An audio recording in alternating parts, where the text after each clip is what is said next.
stage, on stage with Jim and Tom. On stage, on stage with Jim and Tom. On stage, on stage with Jim and Tom. On stage with Jim and Tom. Tom and Jim. Tonight we welcome the wonderful Foxtails Brigade to the stage of the Phoenix Theater. This is a group that has been enchanting critics and audiences since 2010, but also, according to Pace Magazine, sweetly serenading their fans to their doom. There's a lot to love about this band, and tonight we'll go into their history, their experiences, and later they'll play a collection of songs. Please welcome to the program, Foxtails Brigade. Hey! Thank you. The sweetly serenading the doom thing. I kind of messed up that quote. How is that quote supposed to be read? We are sweetly serenading you to your doom. You is whoever's listening. Yeah. Somebody called you, I think you would have been the Mozart of our time. What? Which, quite frankly, here's the thing. Pretty good. Yeah, I think Mozart was a little too poppy. He was a little flowery. He was however, you guys, a bit of a flower. you guys are capturing a lot of stuff from the past, a lot of modes from the past, bringing it up and using it in what you're doing. The quote he's referring to is from Audio Fuzz. Foxtails Brigade is what would happen if Wolfgang Mozart were alive and writing pop music today. Man, you guys definitely did some research. Thank you. That's awesome. So I had this prompt like way down the line, but let's just go with it now. There's a lot of like really fun press about you, and it like it's two different piles. It's either like this is fun and quirky, but it's hard to classify. That's like the one pile. And they're like, but then like the biggest new pop star comes out and they're like, and the best thing about him is they're genreless. And you're like, why don't you say that shit about me? Without the word but in the middle of the sentence. And then in the other pile, there's like stuff like he and I just met. There's the sweetly serenades you to your doom. There's the one he just said. There's Nick Brunner from Capital Public Radio said, if Rube Goldberg designed a cuckoo clock, the music it would play each hour would be Foxtails Brigade. I love that That's dude. cool. He's awesome. He's a great writer. The reason I bring those up is, do you have anything positive or negative that has ever been written about this band that sticks with you? That's like silly or ridiculous or really funny or really poignant. Yeah, the Rube Goldberg is a great one, I think, because I think there's kind of like a clockwork element to the way the band ends up sounding. Interlocking parts. One part knocks into the next part and makes that go. And I thought that was a really cool thing. That was my favorite quote. I think. Alex actually came up with something cool for us the other day that I thought, I'm going to use that someday. What was it again? Well, I'm a little bit less poetic, but... No, you are a poetic justice itself. But before our show the other day, somebody came up to me and said, hey, what kind of music is Foxtails Brigade going to be? And I said, comedy, horror. No, you said something crazier than that. You're like, the comedy of horrors. Oh, no, yeah. And wait, what was his research? No, He said, that's my favorite genre. Yeah. He's like, that's my favorite genre. Can I read a really long quote that Laura Weinbach did about this project that I love? Okay. It's so good. It's to Impose Magazine. You had been told by people whose opinions mattered much to you that Foxtails Brigade was like a slow burn. And at the time, you didn't quite know how to take that or what it meant, but eventually you equated it to the qualities of an American spirit cigarette. Long-lasting, natural in quotes, satisfying, acquired taste in quotes, that eventually you'll want to put out before it's even done and reach for the much more fun and instantly amusing Marlboro 72. Holy shit, I did write that, and I have to say, it's pretty fucking good. But that's just half of it. Then he said, but I guess that's not all true. More recently, Josh, our guitar player, was talking about the show The Leftovers, and he called it a slow burn, and you said slow burn, so I guess it sucks. And then he said, no, slow burn is great. It meant that it takes a minute to get into, and once you give it enough of a chance, the rewards will be greater, deeper, and more meaningful than a Marlboro 72. Wow, I totally forgot about all of that dialogue, and I like it. Thanks for bringing that back to the surface. That's pretty cool. That's my favorite. That's my favorite piece of press about Foxtails Brigade. Unfortunately, it was written by the band, but no, that's cool. I appreciate that. You know, I don't always look back at stuff that I say, especially in interviews and press-related material, and think, that was great. Because most of the time I'm thinking, that was fucking horrible. I hope they just delete it somewhere and somehow and just banish it from the face of the earth. But actually think I'm proud of it. Sure, I'll take it. There's a lot of steak appreciation that goes on with you, I've gathered. Is that a correct statement? That is correct, yeah. Well, in the first album, too, Steak and Cookies. So my first question would be, have you ever had a series of steak-centric questions in an interview such as this? Not really in an interview such as this, but I did do a thing once where I compiled a whole bunch of steak slides and did a PowerPoint presentation on the joys of steak and what makes a really good steak taste good and just what it should look like and how you should feel about it. Well, please, any of that you want to share, we'd love to hear. Yeah, well, first and foremost, I would say, above all else, I mean, the most desirable cut for me is a ribeye. And most people would tend to gravitate towards the filet, but I have learned time and time again that it's just simply not the case if you really want to have that full-fledged, full-flavor experience. The reason being that the ribeye is just very well marbled. It's like the marbleization effect, which is, marbleization is like when there's fat that's sort of interweaving nicely and gently into the meat. And, fat is flavor, so a ribeye has just got that marbleization effect. And if you got the fat, you got the flavor. So when you're cooking a steak, what do you think? You do a medium rare? Definitely, yeah. Medium rare? Mm-hmm. Not well done? Hell no. Why not? Why not well done? Because you're just going to ruin a perfectly good piece of meat. And then conversely, rare is not cooked enough. Well, I guess there is a such thing as too rare, but really it's not that big of a problem because if it's too rare for you, you can always throw it back in. But if you overdo it, it's over for you. You're screwed. Do you like steak? I'm fine with it. I would have a filet. Look, I know it's the wrong answer, No, but we're just getting to know each other here, and we don't want to start off on a bad foot. I need to be honest with you. Well, I guess you don't want to be a member of the Unofficial Steak Lovers Association of California. That's fine. Are you a part of that? I am the head of it. When you do reference steak in the songs, what do you do? What do you say? I mean, how does steak make its way into a Foxtails Brigade song? As far as I know, it's only made its way into one song, and that song is called Steak and Cookies. And that was it's not about steak, really. It's about, actually, I don't know, it's an experience I had in my childhood involving my brother and my next-door neighbors. They hated my brother. My brother wasn't very fond of them. They were torturing him. Like, they would just make fun of him. And by the end of our outing going snail hunting, we were at the crossroads between our house and their house. And my brother wanted me to come home with him. And they were like, oh, you're not going to go home with him, are you? You're going to come over to our house, right? And I felt like I had to make a choice because he was standing on the far side of the road and they were standing on the other side. And my brother was like, no, Laura, come home with me. Like, let's go. Mom's going to make dinner for us or something like that.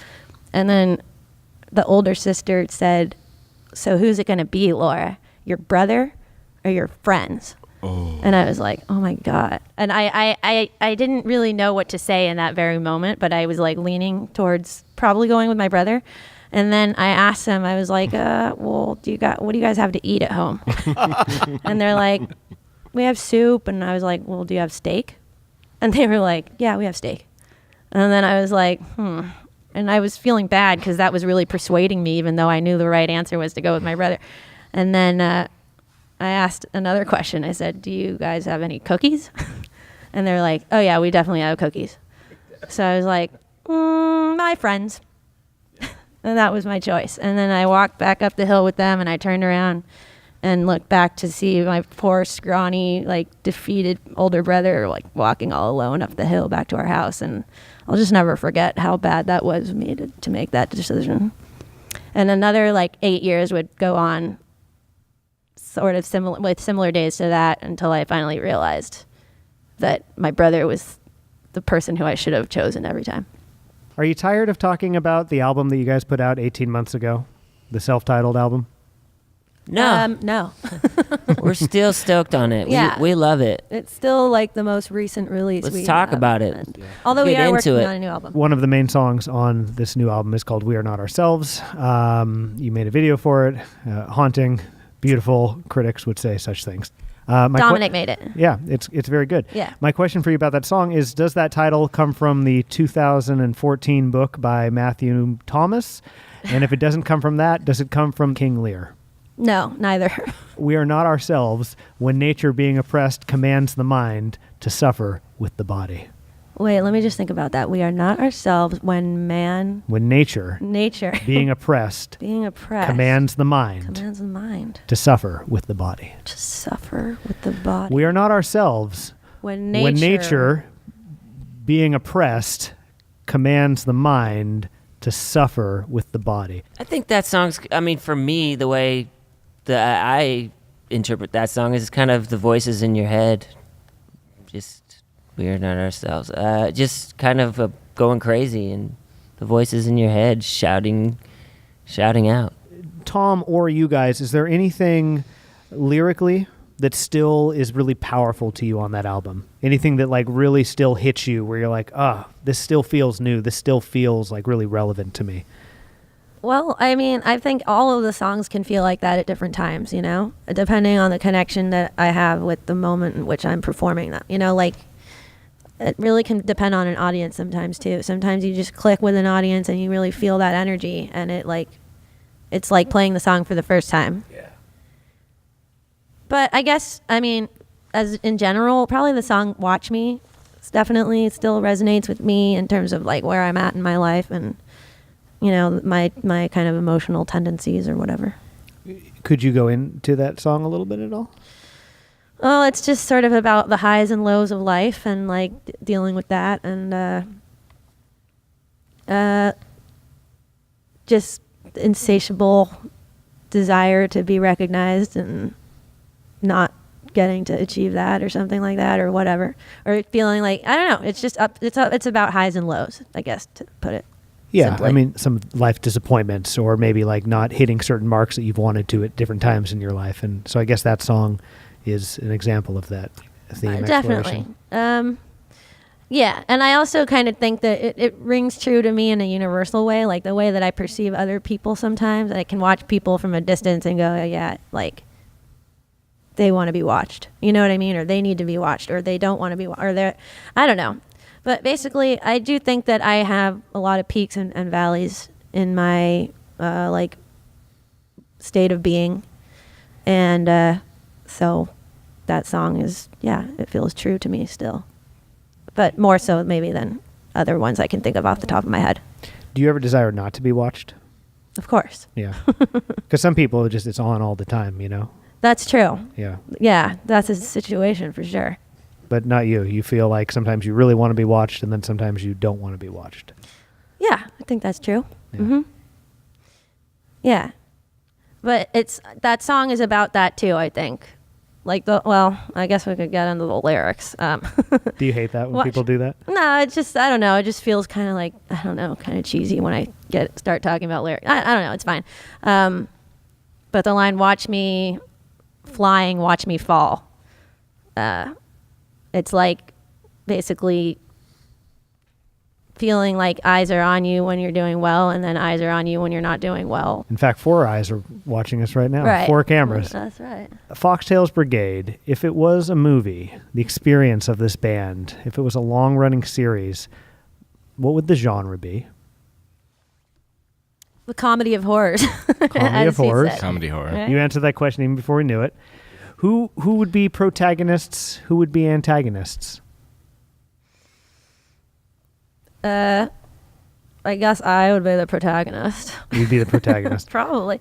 I don't know. I think you could focus on any one of us, and it could be, well, probably I think that the protagonist and antagonist could change episode to episode. That is true. We've had like a lot of different people in our band over the years. It's been a little bit of a rotating cast. One thing that I pride myself on about Foxtails Brigade is that I like to think of it as a platform for the people who are in it to be able to really shine at the thing that they do and give them an outlet for really exploring their creative endeavors. Like for Dominic, he's a filmmaker.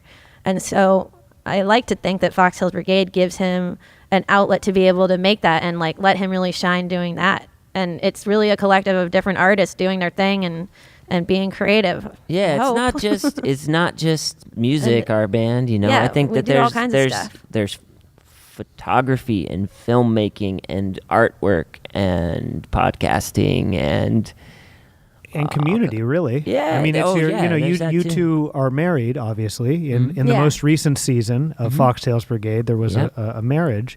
Last season there was an album.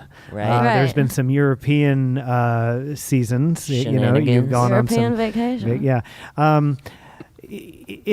Obviously it's more than just a band. It's become a central part of your life. And for us. Yeah, for sure. Before Foxtails Brigade, if we were making a prequel, okay, it's like the Better Call Saul to Foxtails Brigade's Breaking Bad. Mm-hmm. What was life like before that? Because your life is like so identified with this band now. I mean, you met obviously before being in the band, right? Without a doubt, Anton has changed my life, like, for the better in so many ways. And I just definitely have thought about that a lot. I mean, he's the one who really enabled me to kind of realize that I could make a living as a musician. Cool. And before him, I just never thought, I dreamt about it and hoped that would happen, but like I had no plan for how I was going to do that, or how to do it. And he's just taught me like so much about music and how to listen and really learn from what's going on around me. Seems like aspects of your life began when this project was formed, and there's something really profound about that to me. I would say that before like this incarnation of Foxtails Brigade, or before Anton joined the band, I was a lot more spaced out regarding music. Like I just had a totally non-traditional way of approaching songwriting and also like playing with other people. And honestly, I think it was just because I didn't understand music as well or whatever. And I was kind of just writing stuff that came to the top of my head.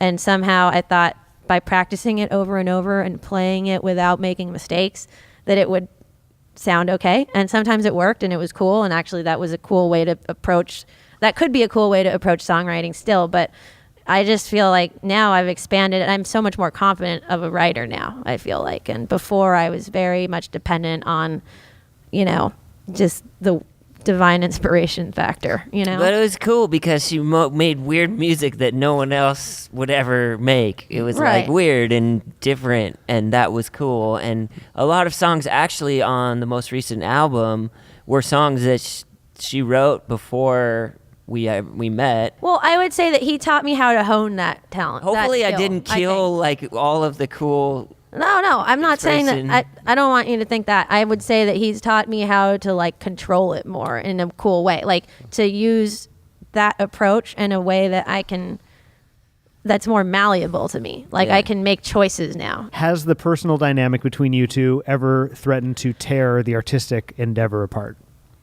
Sure, we fight about the band. No.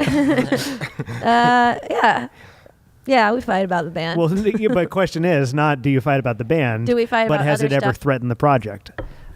Well, like the only thing is ultimately this is Laura's project. I mean, Laura started the band and she's doing it before I was in the band. And so even if I left the band, the band wouldn't end. It would just change.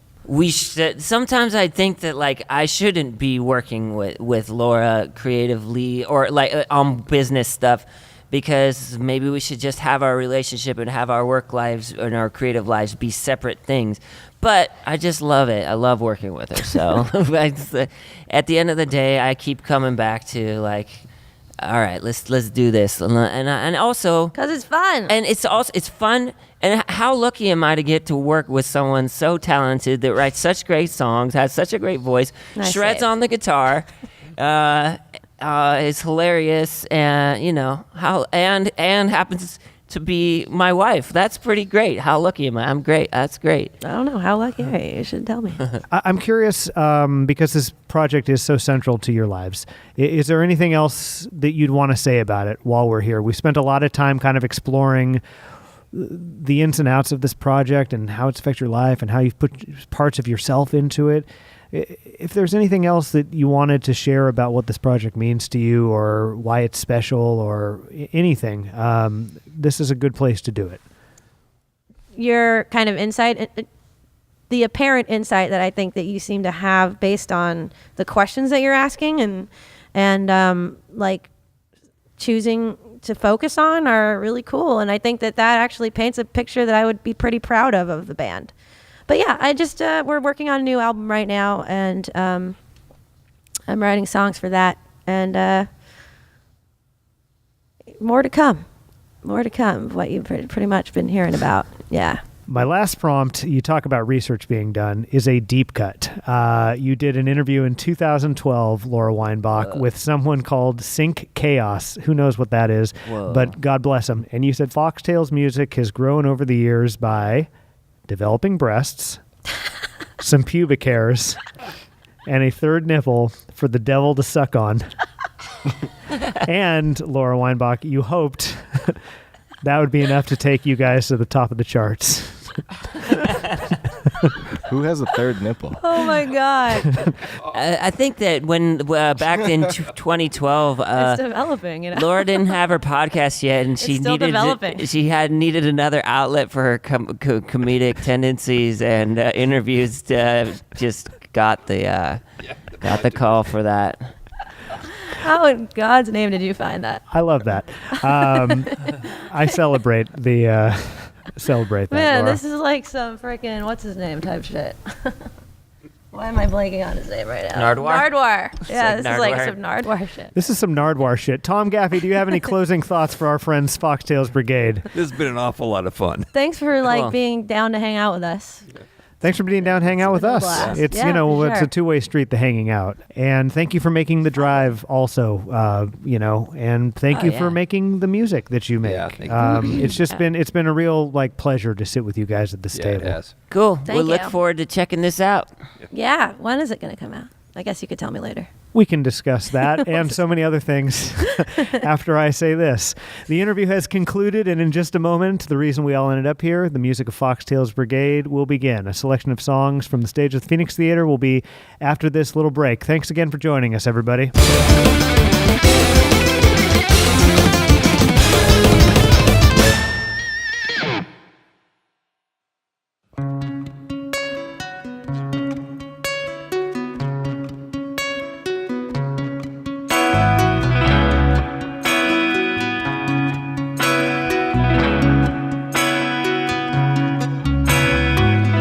When the night hours have no sympathy,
score.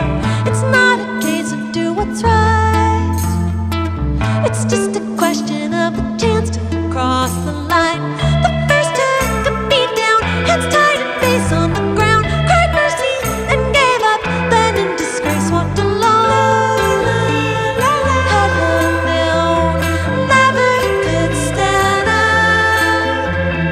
never could stand up to you, never could stand up. 10 years but buried at the shore. Each wave that comes is inching closer than before. It's not a case of running high. It's just a choice of going down against the tide. 'Cause sometimes it's better drowning in salty water than facing the shame and crawling back begging for more.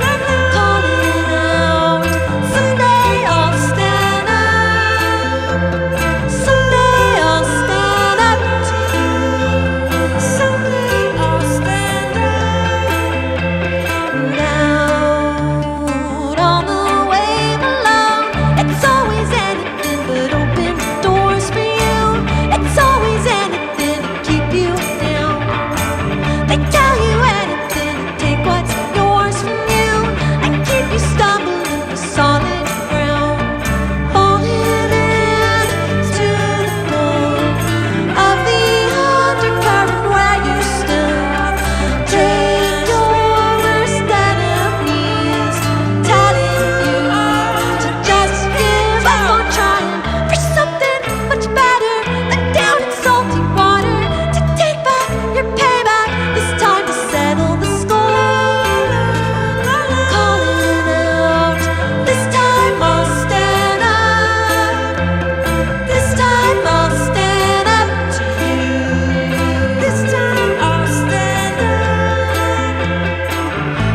They open doors for you. They open doors for you.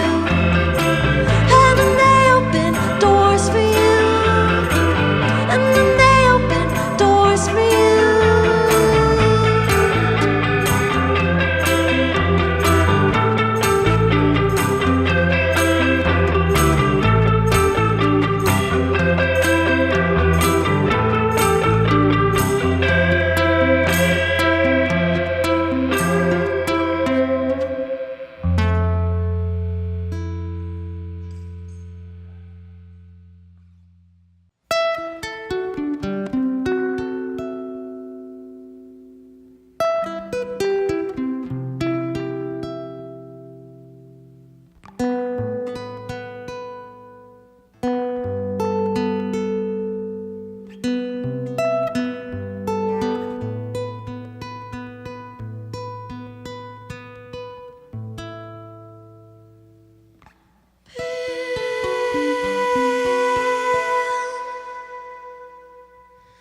Was the palette of blue veiled in the hour of youth, and in that light far and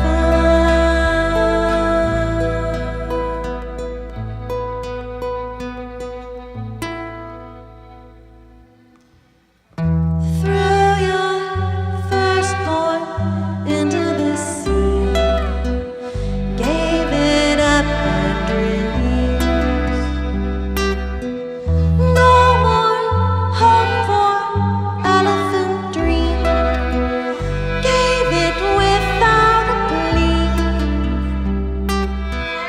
First light took flight into a deep and relentless sleep, where you'd keep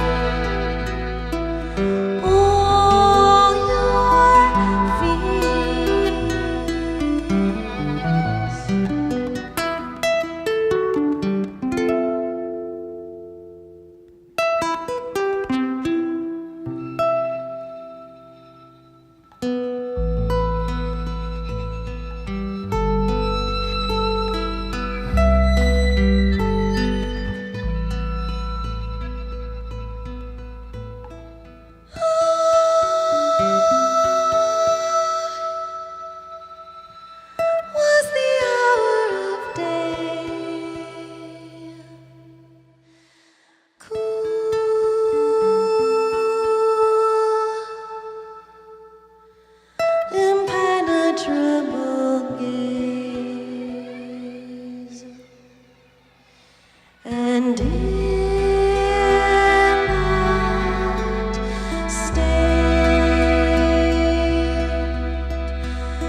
always say I'd encounter in my life's direction. Still I know no other way.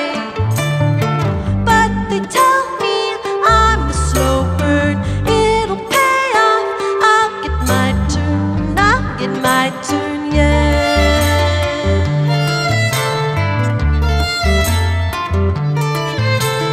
They say quicksand always pulls much faster when you're sinking, staring backwards. Just recall what you've been bound to when you're bound to take the long road up.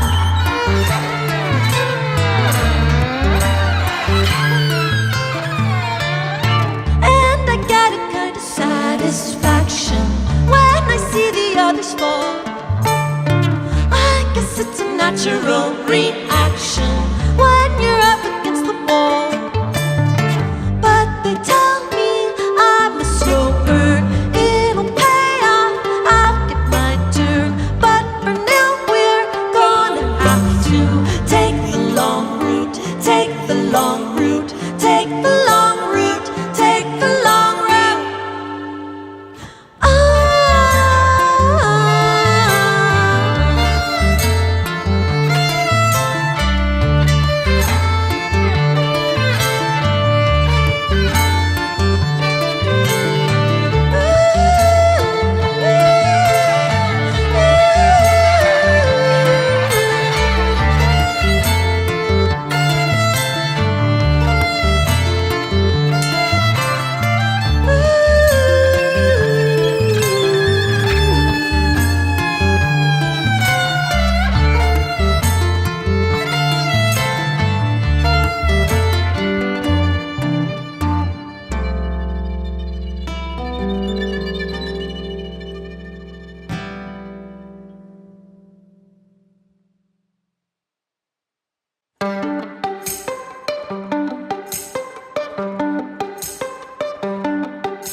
Joseph Caraway, orphaned unwise, took shortcuts to his demise. Footsteps treading on only the cracks, like the shapes of cloven tracks. Innocent, innocent found, misery, misery bound. Penitence, penitence bound.